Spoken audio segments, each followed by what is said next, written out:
Fala galera, sejam todos bem-vindos ao Cas Basquete. Como vocês sabem, aqui o basquete não para, nós não paramos e da vez é sobre o Afrobasket 2025, um torneio que aconteceu no continente africano recentemente, na qual a seleção angolana venceu mais uma vez. É a atual campeã, né, voltou ao topo e também é o maior campeão do continente com 12 títulos conquistados em mais de 30 edições, né?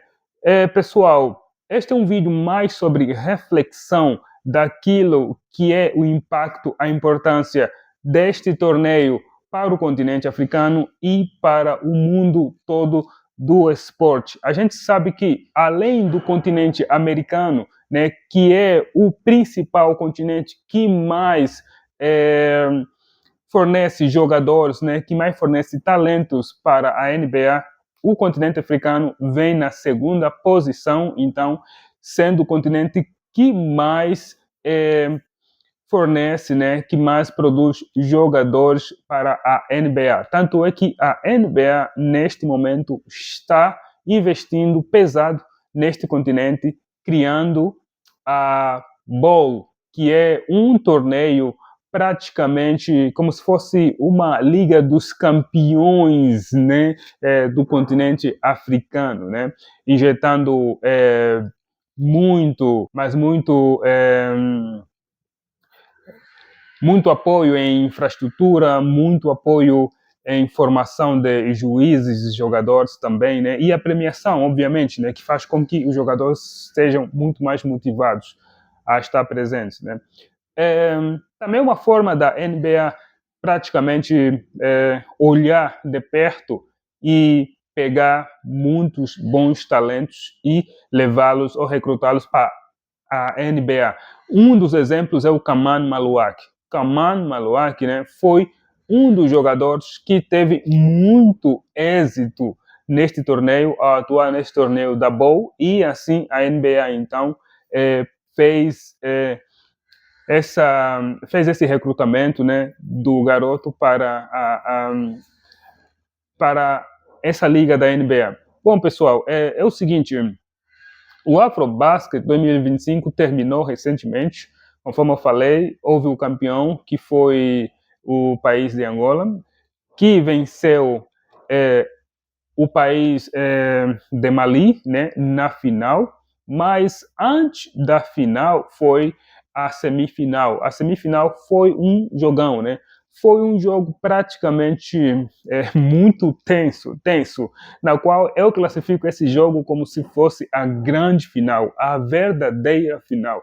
Foi um jogo também muito complicado para a equipe da casa e depois do jogo houve muitas críticas com relação à arbitragem, porque houve algumas faltas que não foram marcadas para a equipa do Camarões, mas então o jogo ficou por ali. Foi um jogo em que a diferença foi somente de 1 ponto, 73 para o Camarões e 74 para Angola. Então foi um jogo muito, mas muito disputado.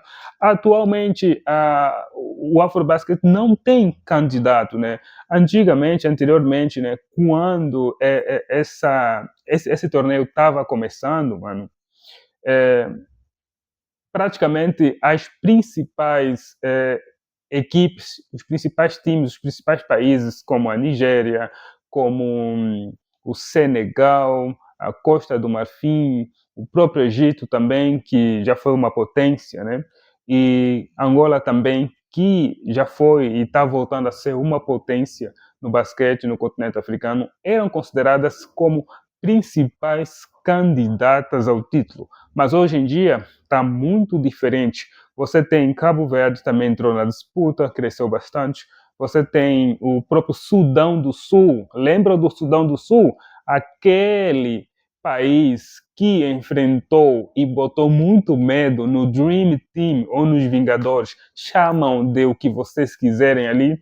Nos Jogos Olímpicos de Paris 2024, né, que fez vida difícil para o Dream Team dos Estados Unidos. Os caras suaram bastante em quadra para vencer. O próprio Sudão do Sul também participou. Então, é um país novo, né? Para quem sabe, o Sudão era somente um país, agora foi dividido em Sudão do Sul e o Sudão do Norte, né?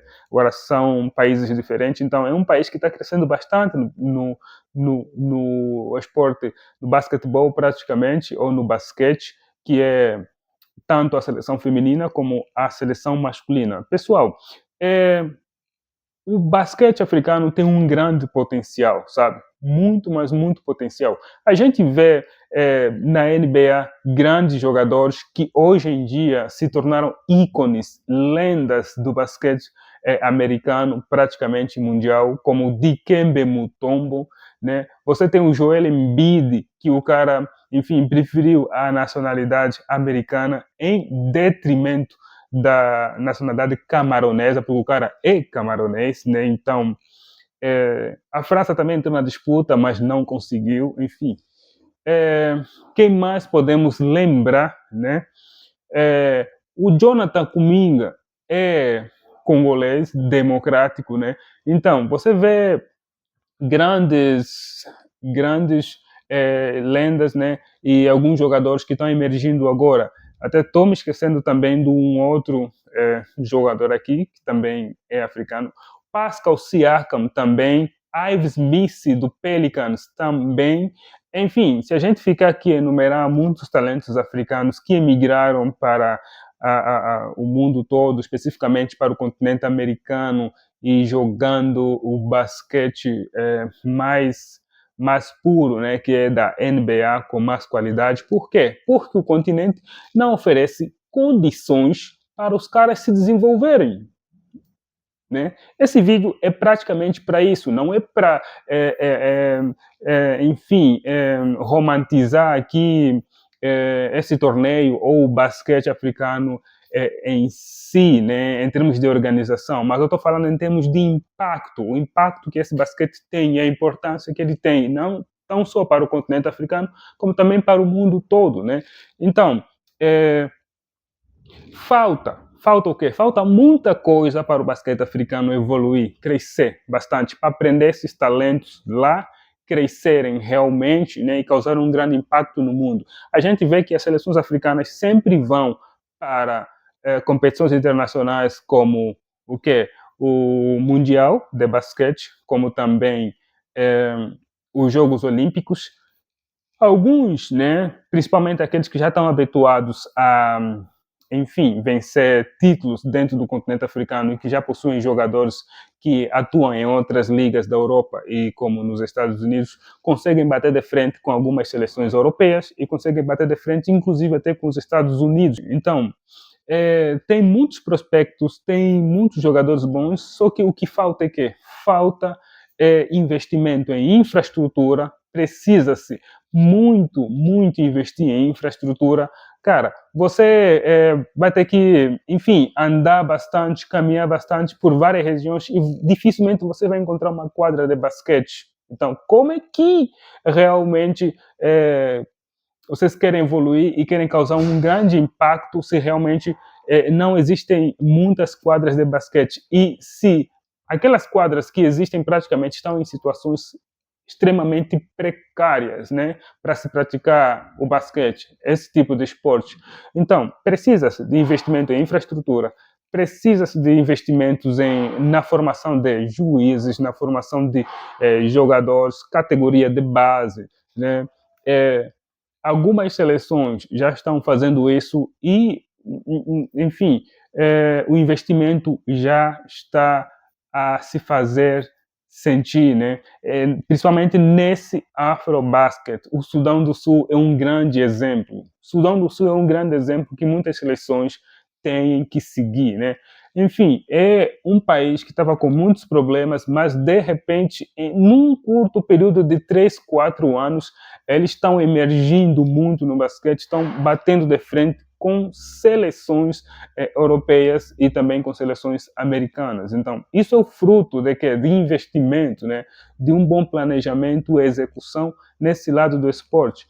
Bom, a organização do Afrobasket foi excelente, foi boa, mas realmente fica a desejar com relação ao impacto que esse basquete, né, praticado no continente africano tem no mundo todo, né? Não tem muita expressão, cara. Não tem muita expressão.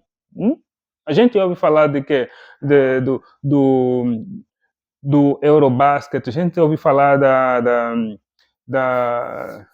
da Copa América ou América Cup, né? Mas, enfim, quem já ouviu falar do Afrobasket? Por quê? Não tem expressão, né? Não tem expressão.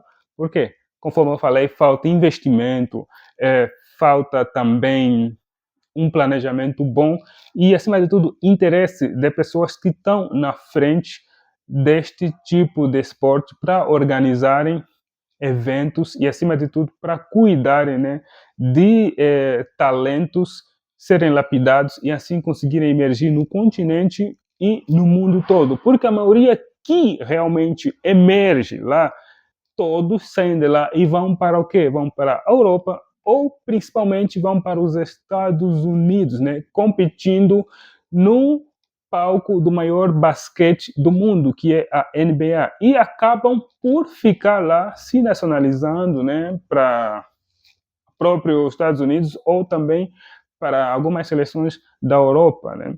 Enfim, é isso que acontece. Mas, pessoal, o vídeo de hoje é sobre isso, é mais sobre uma reflexão sobre os grandes talentos que são produzidos no continente africano e, acima de tudo, esses torneios que são realizados no continente africano, como a Bowl, que é organizada pela NBA, e o Afrobasket, que é organizada pela FIBA, né? A FIBA, especificamente a FIBA África, porque a FIBA tem várias divisões, né? Tem a FIBA África, tem a FIBA América, tem a FIBA Europa, que agora está realizando o Eurobasket, né? E tem a FIBA Mundo, né? Que realiza a Copa do Mundo. Então, pessoal, olha, não se esqueçam de dar aquele like mágico, aquele like que magicamente tem o poder de causar muito, mas muito engajamento aqui no meu canal. E também não se esqueçam de comentar, saber o vosso feedback é muito importante. Não se esqueçam também de compartilhar o conteúdo com todas as pessoas que vocês gostam, né? Compartilham o vosso dia a dia e gostam de esporte, de basquete especificamente. Pessoal, até o próximo vídeo e tudo de bom para vocês, ok?